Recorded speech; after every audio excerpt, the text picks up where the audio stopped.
Good evening दोस्तों। फिर से हम अपना चैलेंज डे 48 कंप्लीट करने आ गए हैं एंड आपका रनिंग ड्यूरेशन है 1 आवर 12 मिनट्स। चलिए आज का डे 48 कंप्लीट करते हैं, उसके बाद हम मिलते हैं।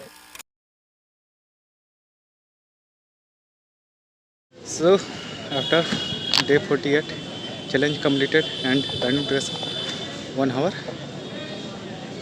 12 मिनट्स। देख सकते हैं शरीर से पूरा पसीना पसीना निकल रहा है, तो समझ सकते हैं ये बिना मेहनत करके वो पसीना निकलने वाला है नहीं है। चाहे आप धूप में जाए तो निकल सकता है, लेकिन शरीर के अंदर जो मेहनत से अगर आप पसीना निकालते हैं तो शरीर के अंदर से जो भी आपका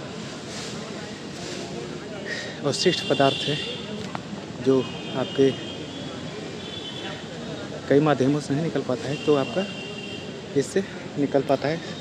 बल्कि इससे जो भी हमारे शरीर में छोटे छोटे ग्रंथियाँ हैं, जो अगर हम अपनी भाषा में बोले तो पसीना ग्रंथि, जो कि आप देख सकते हैं शरीर के हर एक हिस्से में, और यह जितना ही खुला रहेगा उतना ही आपके शरीर से जो भी है डेली जो आप कंज्यूम कर रहे हैं उससे मेहनत करते हैं तो निकलने में सहायक होगी, और आप स्वस्थ महसूस करेंगे, फिट महसूस करेंगे, और बिल्कुल जो भी काम करते हैं आप जो भी प्रोफेशन में उसे आपको करने को मन लगेगा और आप अच्छे तरह से फोकस होकर आप कर पाएंगे।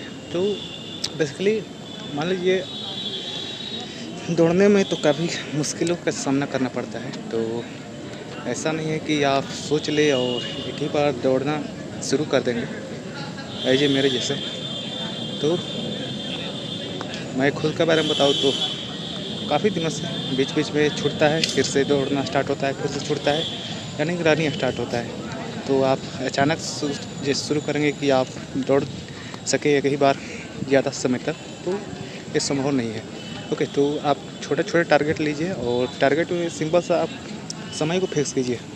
आप ना ही तेज़ दौड़िए, जितना भी भले ही आप मान लीजिए फर्स्ट डे तो लगता है कि मैं कितना भी दौड़ लूँगा, तो फर्स्ट डे का में आप लगेगा कि क्योंकि आपके पास एनर्जी रहता है, और बेसिकली आपका ना ही पैर दर्द करता है ना ही शरीर दर्द करता है, जिसके कारण से आप इजी वे से आप फर्स्ट डे तेज़ भी चाहे तो आप दौड़ सकते हैं, लेकिन सेकंड डे आपको आप दौड़ना आपके लिए मुश्किल हो जाता है। ऐसा क्यों? क्योंकि बेसिकली आप को तो प्रॉपर वैसे आप स्ट्रेचिंग नहीं किए होंगे दौड़ने के बाद, जो भी आपका व्यायाम करना चाहिए, एक्सरसाइज करना चाहिए, तो जो कि आपके जो भी दोनों पैर में आपका लैक्टिक एसिड जमेगा, तो लैक्टिक एसिड अगर कैसे पता चलेगा कि आपके पैर में लैक्टिक एसिड जम गया है? तो बेसिकली आपका दोनों पैर आपका पीछे का जो होता है मांस वो टाइट हो जाएगा, एकदम टाइट रहेगा और आपको दर्द करने लगेगा। ओके, तो ये लैक्टिक एसिड का बेसिकली कमाल होता है। तो इसे कैसे ख़त्म किया जाए? तो एक्सरसाइज कीजिएगा। दौड़ने से पहले आप स्ट्रेचिंग कीजिए, क्योंकि आप नए हैं तो स्ट्रेचिंग करके ही दौड़ना शुरू कीजिए, क्योंकि शरीर जब बॉडी गर्म हो जाता है तो उसके बाद संभावना कम होती है, और जो भी होता है आपका लैक्टिक एसिड तो वो भी बेसिकली चलने लायक, दूसरे दिन आप दौड़ने लायक बन जाएंगे। और इसे कैसे कंट्रोल करें? तो आप मैंने बोला आपका प्रॉपर वैसे स्ट्रेचिंग करें, और स्ट्रेचिंग दौड़ने से पहले भी करें और दौड़ने के बाद भी करें, और उसके बाद ही घर जाएं। और ज़्यादा तेज़ ना दौड़े, हल्का मीडियम रन कर सकते हैं। जो एकदम नए हैं तो उनको तो लगता है पहले दिन हवा से बात करते हैं, वो भी केवल 1-2 राउंड, उसके बाद उनका भी हालत ख़राब हो जाता है। तो मैं बार बार बोलता हूँ, आप कोई भी चैलेंज लें, किसी को दिखाने के लिए ना करें, आप खुद से चैलेंज लें। ओके, कोई कितना दौड़ रहा है सामने वाला, ये फ़र्क नहीं पड़ता है। आप खुद के लिए कितना एफर्ट कर रहे हैं, कितना दौड़ रहे हैं, या कोई प्रोफेशन में चैलेंज लिए हैं तो कितना कर रहे हैं, ये फ़र्क पड़ता है। ओके, तो हम अंबानी के पैसे को देख के अपने आप को तुलना नहीं करेंगे कि उनके पास उतना पैसा कैसे आया, या किसी आपके आस पड़ोस में या कोई भी है जिससे आपको जेलस फील होता है कि या कोई भी सक्सेसफुल पर्सन को देख के हम लोग ज़्यादा उसको झुकाव लगाव महसूस करते हैं और उसके जैसा बनना पसंद करते हैं। जबकि आप जानते हैं कि हर कोई का अलग स्वभाव होता है, हर कोई का अलग डीएनए है। तो आप खुद का ब्रांड बनाइए। आप क्यों, वो जो भी पर्सन है सामने वाला, वो तो दूसरे माता पिता का बच्चा है, संतान है, तो आप उसके जैसा क्यों बनना चाहते हैं? आप कैसे उसके जैसा, आपके शरीर में तो उसका डीएनए आएगा नहीं ना। तो बेसिकली कॉपी करना बंद करें और खुद का आप ब्रांड बनाएं, क्योंकि आपके जैसा, आप खुद का एक ब्रांड बनाएंगे तो आपके जैसा वो खुद चाह के भी सामने वाला कितना भी इंटेलिजेंट रहेगा, आपको कॉपी नहीं कर पाएगा, यानी आपके जैसा नहीं बन पाएगा। इसलिए हर कोई इस पृथ्वी में अलग है और हर कोई का एबिलिटी अलग अलग होता है। तो सामने वाला किस एफर्ट से वहाँ तक पहुँचा है, क्योंकि आप सफलता को, मैं बार बार कहता हूँ, आप डायरेक्ट जो भी सफल व्यक्ति है उनका आप सफलता को तो देखते हैं, लेकिन उनका कड़ी मेहनत पीछे नहीं देखते हैं। तो आपको लगता है कि आसानी से सफल हो जाते हैं व्यक्ति, तो एक बहुत ही मुश्किल है। क्योंकि जो सफल होते हैं तो उनका, अगर आप, सिंपल सी बात है, आप किसके जैसा बनना चाहते हैं तो उनका बायोग्राफी पढ़ लीजिएगा, आपको पता चल जाएगा कि आपको उस समय उतना व्यवधान आए थे जिसमें आपका ना कोई टेक्नोलॉजी थी, ना ही कुछ था, ना ही उतना रेस था। लेकिन आज के समय में आप देख रहे हैं टेक्नोलॉजी कितना आगे है, आर्टिफिशियल हमारा इंटेलिजेंस कितना आगे है। आप सेकंडों में किसी का इंफॉर्मेशन ले सकते हैं, और अगर आप चाहे तो कोई भी प्रोडक्ट अपना नैनो सेकंड में आप करोड़ों लोगों को तक पहुंचाना चाहते हैं तो करोड़ों लोगों तक पहुंचा सकते हैं अपना जो भी आपका ब्रांड है, आपका सामान। इसके लिए क्या करना पड़ेगा? इसके लिए बेसिकली चाहिए मनी। तो आपके पास पैसा है तो आप ये कर सकते हैं सेकंडों में। लेकिन क्या लगता है, आपका ब्रांड आपका पसंद नहीं आया, लोगों को पसंद नहीं आया, तो मान लीजिए आप अपने ब्रांड को करोड़ों लोगों तक पहुंचा दिए, लेकिन आपके ब्रांड को पसंद ही नहीं किए, कभी लोग सुने ही नहीं, तो क्या लगता है वो आपको फॉलो करेंगे, आपकी वस्तु खरीदेंगे? बिल्कुल नहीं। तो इसका मतलब आप पैसा भी रखते हैं तो करोड़ों, अभी एक कंपनी स्टार्ट कर दिया और आप उसे पैसा लगा के करोड़ों लोगों तक पहुँचा दिए, लेकिन लोगों को भी तो पसंद आना चाहिए ना। आपका भी कुछ बैकग्राउंड होना चाहिए, आपका भी कुछ बेस होना चाहिए, पर आपका कोई बेस ही नहीं रहे तो वही बात रही ना। सपोज दैट अभी के समय में मान लीजिए जो रतन टाटा जी है, चाहे धीरू भाई अंबानी है या अडानी है, तो उनका बेटे या कोई भी तो कोई भी प्रोडक्ट लॉन्च करे तो सिंपल सी बात है, लोग जानते हैं। किसके नाम से जानते हैं? क्योंकि उनके माता पिता बेसिकली ब्रांड बना चुके हैं और उनका बेस बनने में कोई 1 साल का समय तो लगा नहीं है। अगर कंपनी का देखें कब से शुरुआत हुआ, उनके पिताजी ने शुरू किया था, यानी अनंत अंबानी के पिताजी बिजनेस शुरू किया था। तो आज देख सकते हैं कहाँ तक है बिजनेस। तो वही है कि आप अचानक कहीं पे भी पहुंचना चाहें तो आप पहुंच सकते हैं, खासकर कई लोगों के पास। लेकिन लोगों को पसंद आना चाहिए, लोगों को प्रॉब्लम को सोल्व करना चाहिए। तो आप अपना ब्रांड बनाने के लिए क्या मेहनत करते हैं, कितना मेहनत करते हैं, ये आपके ऊपर डिपेंड करता है। ओके, तो बेसिकली हम कहाँ थे कि आपका रनिंग, चलिए हम कहाँ से कहाँ चले जाते हैं। बेसिकली कोई दिक्कत नहीं, ये सभी इन्फॉर्मेशन भी आपके लिए ज़रूरी है, क्योंकि अगर आप बिजनेस में उतरना चाहते हैं या सेल्फ ग्रोथ के लिए भी तो ज़रूरी है ना। क्योंकि आप एज ए अपने प्रोफेशन के अलावा भी तो दूसरे प्रोफेशन का नॉलेज रखना चाहिए।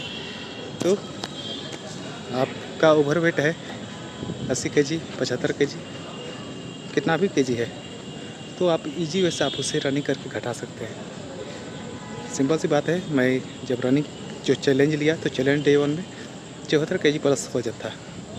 तो जब चैलेंज डे समाप्त होगा, लगभग कुछ ही दिन है, तो उसके बाद मैं आपको वज़न करके दिखाऊंगा। तो यानी जो भी आप रनिंग करते हैं, जो भी चैलेंज लेते हैं, उसे नॉन स्टॉप आपको करना पड़ता है। तो आप तो पहले से कोई रनिंग किए नहीं है तो मैंने बता दिया कि आपको कैसे स्टार्ट करना है। भले से आप पहला दिन जाके 1 मिनट रन करें, लेकिन स्लो रनिंग कीजिएगा और 1 मिनट पूरा कीजिएगा। फिर से अगले दिन आप अपने एबिलिटी के अनुसार बढ़ा सकते हैं। जैसा कि मैं 1-1 मिनट गेन कर रहा हूँ, जैसे आज 1 घंटे 12 मिनट होगा, कल 1 घंटे 13 मिनट होगा, ऐसे 1-1 मिनट गेन कर रहा हूँ। तो आपको लग रहा होगा कि 1 मिनट दौड़ना क्या आम बात है, लेकिन जैसे जैसे आप समय को बढ़ाते जाइएगा, चैलेंज डे आप आगे बढ़ते जाइएगा, आपको उतना ही लगेगा कि कैसे कंप्लीट होगा। ओके, तो ये काफ़ी मुश्किल भरा हो जाता है। खासकर ये गर्मी में देख सकते हैं कि पूरा शरीर में पसीना पसीना हो चुका है। तो इतने शरीर से पसीना निकल चुका है, तो ये इतना आम बात नहीं है कि इतना पूरा पानी शरीर से निकल जा रहा है। और आप अगर पानी कंज्यूम नहीं करेंगे तो आपके साथ क्या हो सकता है, आप अचानक गिर भी सकते हैं, तो कुछ भी हो सकता है। तो ये सभी के लिए तैयार रहने के लिए आप बस अपने एबिलिटी के अनुसार ही दौड़े। और आप भी जानते हैं एबिलिटी हम खुद का नहीं जानते हैं, और आपके पास अनंत एबिलिटी होती है, बस उसे निखारने की ज़रूरत होती है। आप तो दौड़ने शुरू कीजिएगा तो आपका सिंपल सा रुकावट मन करेगा चलिए आज छोड़ देते हैं। तो चैलेंज का मतलब ही वही हुआ, जिस दिन आप स्टॉप कर दीजिएगा, छोड़ दीजिएगा, तो उसका मतलब आप फिर से पहला दिन में आ गए और वहीं से स्टार्ट कीजिएगा। अगर 21 डे का चैलेंज लेते हैं तो 21 डे आपको 1 दिन 2 दिन 3 दिन 4 दिन कंप्लीट किए, 5वें दिन नहीं गए, 6ठा दिन गए, तो 6ठा दिन आपका फिर से पहला दिन ही हो जाएगा। ओके, या इसके लिए जिस दिन नहीं जाते हैं उसके लिए थोड़ा सा खुद को अपने आप को भी आप अपना दे सकते हैं। क्या कर सकते हैं, जुर्माना, हर जाना, या पेनल्टी लगा सकते हैं कि अगर मैं इस दिन का चैलेंज यानी चैलेंज नहीं कंप्लीट कर पाया या नहीं जाऊंगा तो मैं खुद को ये पनिशमेंट करूंगा। ओके, और पनिशमेंट ऐसा होना चाहिए कि आपको एहसास हो चैलेंज ना कंप्लीट करने का, मतलब कुछ लगे कि मेरा गया। ओके, यानी आप इसके लिए कुछ भी कर सकते हैं, जो भी आप एबल है, लेकिन एबिलिटी यहाँ पे ला दीजिएगा तब तो हो गया ना। मान लीजिए आपके पास पैसा है तो आप कहेगा कि 10 रुपये मैं खर्च करूँगा, या कि 10 रुपये मैं किसी सोशल वर्क में खर्च करूँगा, तो आप तो बोलेंगे कि चलिए इस मंथ का 10 रुपये 10 दिन नहीं जाऊँगा और 10 से 10 रुपये 100 रुपया जाएगा, क्या दिक्कत है। तो आप वैसे आपको चैलेंज कंप्लीट नहीं कर पाएंगे और आप बार बार गलती करेंगे। ओके, तो आपको वैसा पनिशमेंट देना है जिससे आपको फ़र्क पड़े और आप 1 दिन ना जाए तो काफ़ी असर करे, क्योंकि डर ज़रूरी है। ओके, और चैलेंज लिया जाता है, आप ज़रूर वीडियो बनाइए और कम से कम रिकॉर्ड उसका रखिए। आप नहीं दिखाना चाहते हैं लोगों को अपने वीडियो, आप अच्छे से बोलना नहीं जानते हैं, तो आप सिंपल सी बात है, आप यूट्यूब का चैनल बनाइए, उसमें अपलोड कीजिए और वीडियो को प्राइवेट रहने दीजिए। ओके, उसे पब्लिक ना कीजिएगा, ताकि आपको किसी दूसरे के पास न जाए। यानी आप खुद एक मेमोरी क्रिएट करते जाएंगे। ओके, और केवल आप वहाँ पे आपका मेमोरी क्रिएट होगा, आपका जमा रहेगा वीडियो, कोई चार्ज नहीं रहेगा। ऐसे यूट्यूब को आप दूसरे सोशल मीडिया की तरह यूज करेंगे तो आपके भविष्य के लिए फ़ायदेमंद हो सकता है।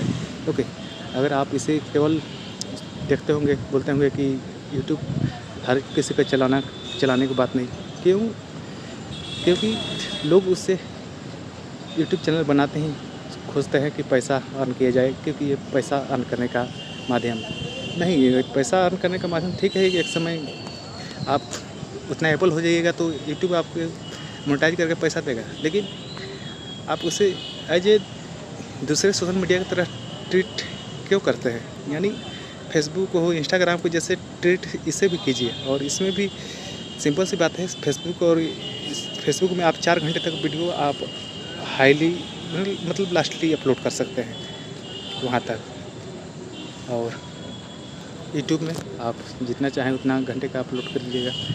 तो और इंस्टाग्राम में आपका 1.5-90 सेकंड का आप रील्स अपलोड कर सकतीएगा।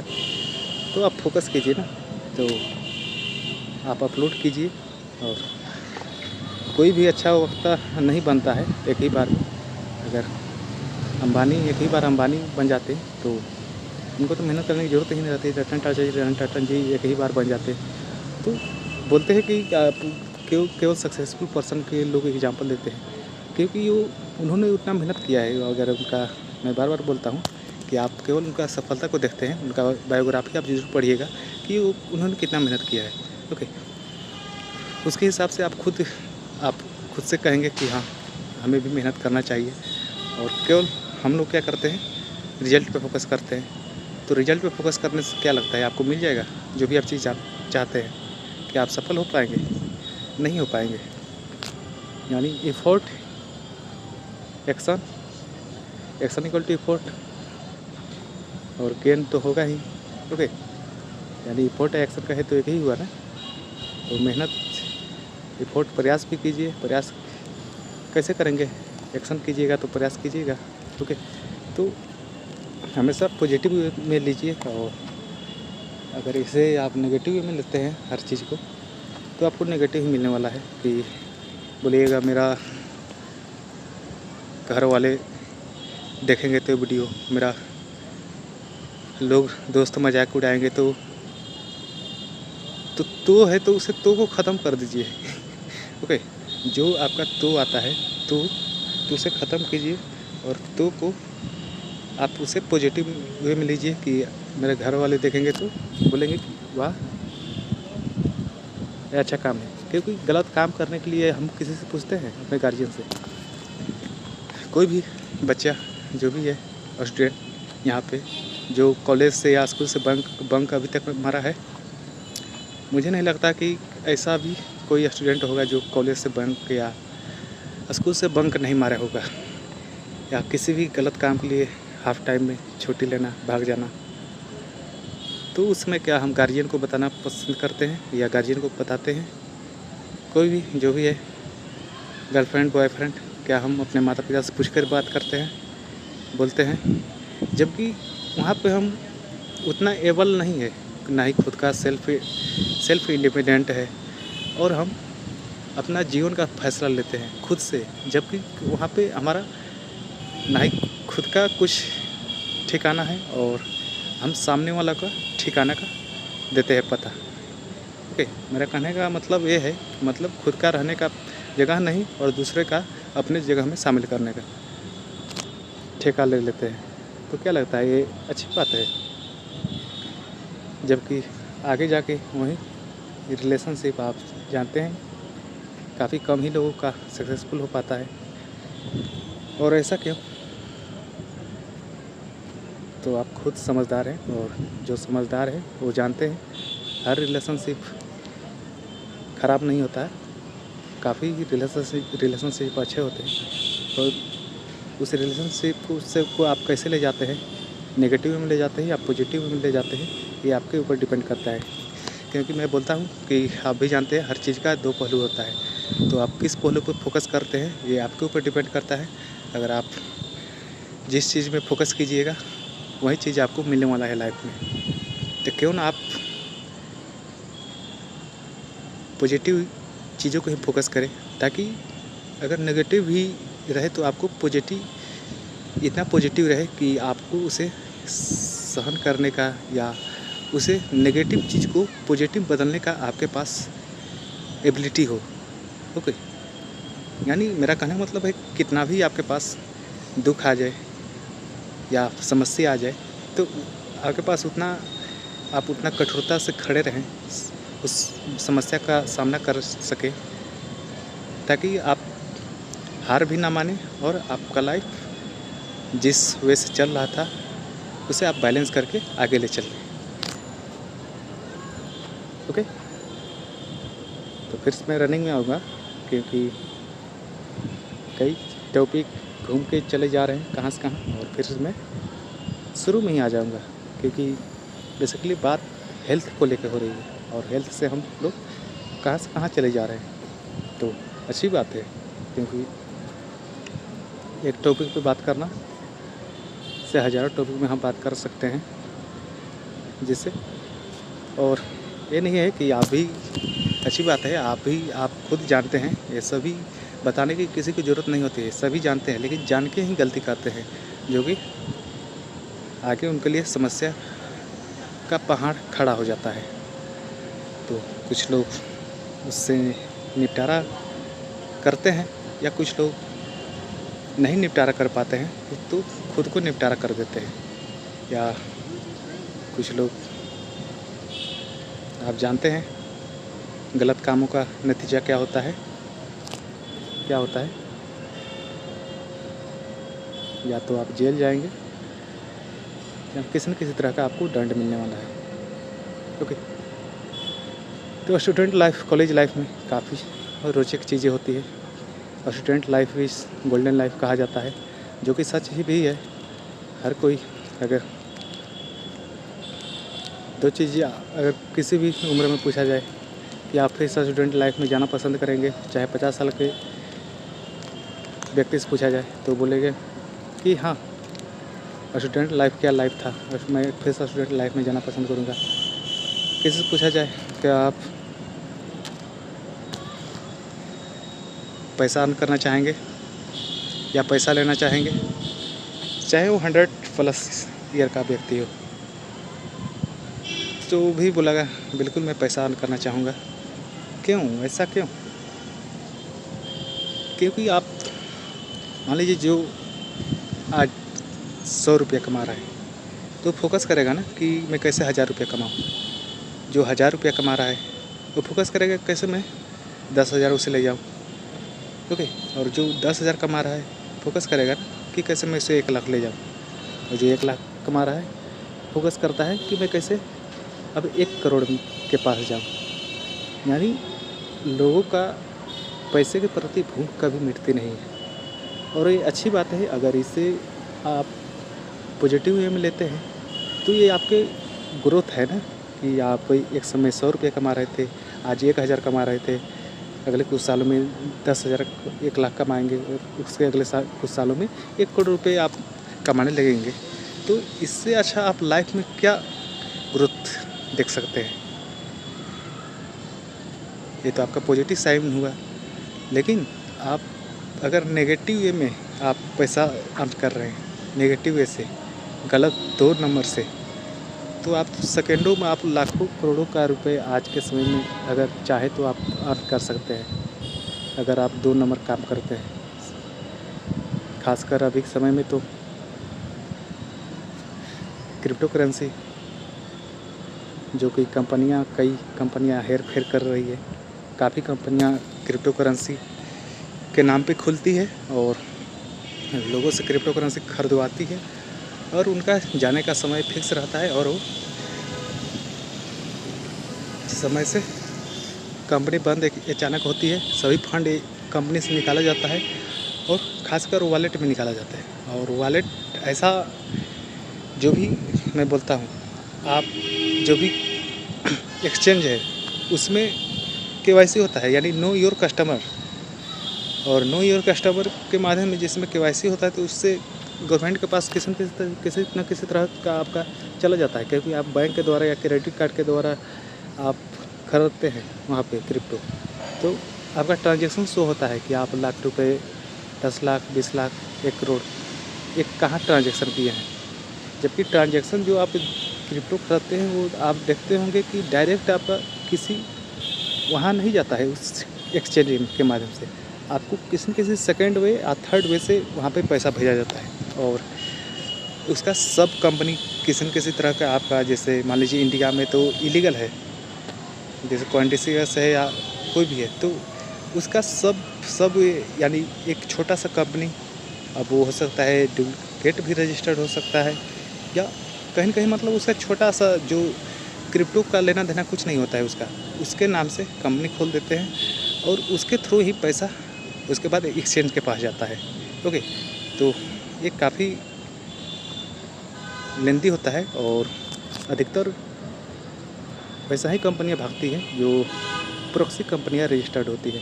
ओके, जो प्रॉपर वे से कागज़ नहीं होती, और उस तरह से आप ट्रैक भी नहीं कर पाएंगे, और मेन पैसा और बेसिकली मैंने बोला वॉलेट में सभी पैसे ट्रांजैक्शन हो जाते हैं, और वॉलेट में ट्रांजैक्शन हो जाने के बाद कोई भी दुनिया का कोई भी सरकार उसे नहीं पकड़ सकती है, क्योंकि वॉलेट एक ऐसा सिक्योर वॉलेट है जो भी क्रिप्टो को रखने वाली जो बनाया है वो भी नहीं कुछ कर सकता है। मतलब जिसने बनाया है वो खुद कुछ नहीं कर सकता है, ना ही जान सकता है कितना किसके पास किसके वॉलेट में कितना पैसा है। मतलब इतना इनक्रिप्टेड तरह से उसे बनाया गया है, और वो केवल इलेक्ट्रॉनिक है, और वो 12 जगह 24 जगह बेसिकली वो चैन है। ओके, और एक में अगर मान लीजिए आप उसका एक में मान लीजिए आप लॉक में आप मान लीजिए तोड़ना चाहते हैं तो अलर्ट चला जाता है और ऑटोमेटिक वो उसको आपका ब्लॉक कर देता है आपका साइट, और वो आपका पैसा दूसरे जगह सिक्योर हो जाता है। यानी पैसा इधर से उधर आपका चलता रहता है, और एक तभी बंद होगी जब जहाँ जितने भी मशीन लगे हैं वो सभी मशीनें बंद हो जाएगी, या जब पृथ्वी से लाइट जाएगी। ओके, तो 2019 कोरोना में देखे होंगे, कोरोना में अधिकतर क्रिप्टो करेंसी में पैसा लगा और अधिकतर कंपनियां बंद हुई, और इसका मेन कारण क्या रहा? यूक्रेन और रसिया दोनों में इन्वेजन हुआ, और यूक्रेन और रसिया में सबसे ज़्यादा क्रिप्टो माइनिंग होती थी, और वहीं पे सबसे ज़्यादा माइनिंग की मशीन थी। तो यूक्रेन और रसिया में इन्वेजन हुआ तो वहाँ पे बेसिकली विद्युत का सोर्स ख़त्म होने लगा। ओके, और इन्वेजन हुआ तो आप भी जानते हैं, और माइनिंग में कितना ज़्यादा विद्युत खर्च होता है ये बताने की आवश्यकता नहीं है। अगर आप क्रिप्टो या माइनिंग से रिलेटेड आप अगर जानकारी निकालेंगे तो आपको पता चल जाएगा। तो बेसिकली कई माइनिंग वहाँ हब था वहाँ, और वो बंद हुआ, और इससे क्रिप्टो करेंसी में जो भी स्पीड से ग्रोथ कर रही थी वो ग्रोथ स्लो हुई, और कई कंपनियां भागी, और कई ऐसे नामचीन लोगों को जो अमेरिका कई लोगों को पकड़ा और उसमें कार्रवाई भी हुई, और बाइनेंस में भी 1.5 बिलियन से ऊपर का आपका अमेरिका में, और इंडिया को 1.5 बिलियन से ऊपर आपका देना है पेनल्टी लगाया गया है बाइनेंस में, क्योंकि बेसिकली उसके ऊपर भी मनी लॉन्ड्रिंग का केस दायर हुआ था। ओके, तो बाइनेंस और ओकेक्स आपका वर्ल्ड का बिगेस्ट एक्सचेंज में से एक है, और आपका इंडिया में चाइना में ये सभी जगह बंद है बाइनेंस। पर आप सिंपल से जाइए टैक्स हेवन कंट्री में, आप दुबई जाइए, सऊदी अरब जाइए, वहाँ पे जाके आप फ्री आप कुछ भी कर सकते हैं लीगल चीज़, आपका कोई रोक टोक नहीं है। ओके, इसीलिए आपका अधिकतर जो भी 2 नंबर के काम करने वाले हैं, या जो भी जितने भी जो अंतर्राष्ट्रीय तरीके से आतंकवादी घोषित किए गए हैं वो आपको या तो मिल जाएंगे दुबई में, जो कि अगर आप रिपोर्ट देखेंगे तो आपको रिपोर्ट निकाला गया था जो जॉर्ज सोर्स की कंपनी है। अगर जॉर्ज सोर्स के बारे में नहीं जानते हैं तो सभी उनकी एक संस्था है जो सभी खुफिया एजेंसी के रूप में काम करती है उनकी संस्था, और जितने भी करप्ट होती है, जितने भी देश में गवर्नमेंट के जो द्वारा किया जाता है या किसी के द्वारा, किसी बिजनेसमैन के द्वारा, तो उसको खोजबीन करके आपके सामने रिपोर्ट लाती है। तो काफ़ी अच्छा काम करती है, और कई बार इसमें पॉलिटिकल थिंकिंग या किसी भी देश की सरकार को भी गिर जाती है। कई बार कई बड़े बड़े काम भी की है, जैसे इंडिया में आपका जो भी आपने देखा अडानी का शेयर बीच में कितना भारी क्रैश हुआ था, जॉर्ज सोर्स के उस रिपोर्ट के उसकी कंपनी ने निकाला था रिपोर्ट, उस रिपोर्ट के कारण है। और हाल ही में फिर से रिपोर्ट निकाल और अडानी के ऊपर फिर से इल्ज़ाम लगा है, और ये 2013 का शायद था आपका वहाँ पे केस है जो लगा है उनका कंपनी में कि वो इंडोनेशिया से महंगे दाम में कम दाम में लोग कोयला खरीदे थे, और निम्न कोटि का कोयला था, और इंडिया आपको तमिलनाडु सरकार को आपका हाई क्वालिटी का कोयला बताकर और उससे कई गुने दाम में बेच के प्रॉफिट बनाए हैं अडानी जी। और उसमें कोर्ट ने जांच के लिए मना भी किया था और उसमें यूपीए की गवर्नमेंट थी, तो ऐसा नहीं कि उस समय बीजेपी की गवर्नमेंट थी। तो और बीजेपी की गवर्नमेंट आई तो स्टे लगा दिया वहाँ पे आपका हाई कोर्ट ने स्टे लगा दिया जांच में। उसके बाद फिर से चुनाव का बीच में ये मुद्दा रहा कि आपका इसे जांच करना चाहिए। और राहुल गांधी बोल रहे थे कि अगर मेरा सरकार आती है तो मैं उसमें जांच करने का आदेश दिलाऊंगा। ओके, तो चलिए, ये तो बयानबाजी का इलेक्शन है और बयानबाजी बीच बीच में कई चुनाव जितना ही फेज में गए और उतना ही फेज में अलग अलग बयानबाजी पे लड़ा गया, बीच बीच में कई मुद्दे आए। तो चलिए, कोई दिक्कत नहीं। और बस आप अपने हेल्थ को सिक्योर रखिए और सिक्योर रखने के लिए आप क्या कीजिए, फिर एक आप इलाज चाहते हैं तो आप सिंपल सा रनिंग कीजिए या वॉकिंग कीजिए या स्कीपिंग कीजिए, योगासन कीजिए या जुम्बा कीजिए। जुम्बा आपका फेमस है, लेडीज या जेंट्स कर सकते हैं।